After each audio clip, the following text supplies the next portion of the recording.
علامہ بہادر شاہ ظفر رحمت اللہ تعالی علیہ کو انگریز پکڑ کے جیل کے اندر ڈال دیتا ہے۔ فرمایا ایک وقت ہے میں جیل کے اندر بیٹھا ہوا ہوں، انگریز میرے پاس آ کر کہنے لگا اے اللہ والے ہماری دعوت کو قبول کر۔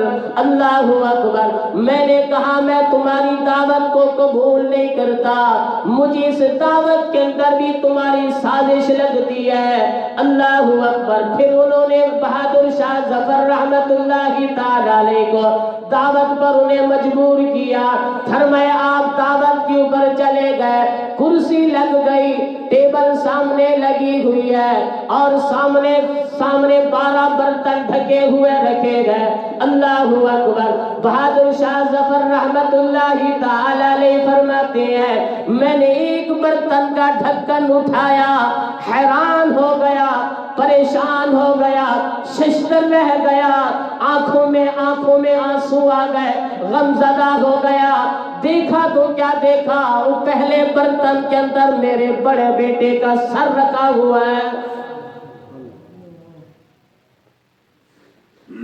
دوسرا برتن اٹھاتا ہے، دوسرے کے اندر دیکھا دوسرے بیٹے کا سر کٹا ہوا رکھا ہے۔ 12 کے 12 برتن اٹھائے اور سب کے اندر بیٹے کا سر قلم کر کے رکھا ہوا تھا، کیونکہ آپ کے 12 بیٹے تھے، ظالموں نے 12 بیٹے کے سر قلم کر کے باپ کے سامنے ٹیبل کے اوپر رکھ دیے۔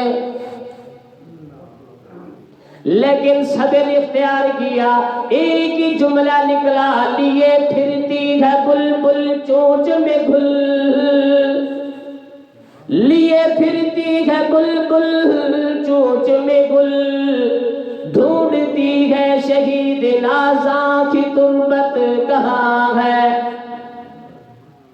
آنکھوں میں آنسو ہے لیکن صبر اختیار کیا ہے، کیونکہ بشری تقاضا ہے، فطری تقاضا ہے، باپ کی محبت ہے، بیٹوں کے سر دیکھتا ہے، آنکھوں میں آنسو آ گئے، لیکن زبان حال سے شاباش دیتے ہوئے نظر آتا ہے اور کہنے لگا میرے بیٹو شاباش ہے تمہارے لیے، مجھے یہی امید تھی تم سے، کیونکہ یہ سر جھکنا مجھے برداشت نہیں، کٹنا تو مجھے برداشت ہے۔ فرمایا صبر اختیار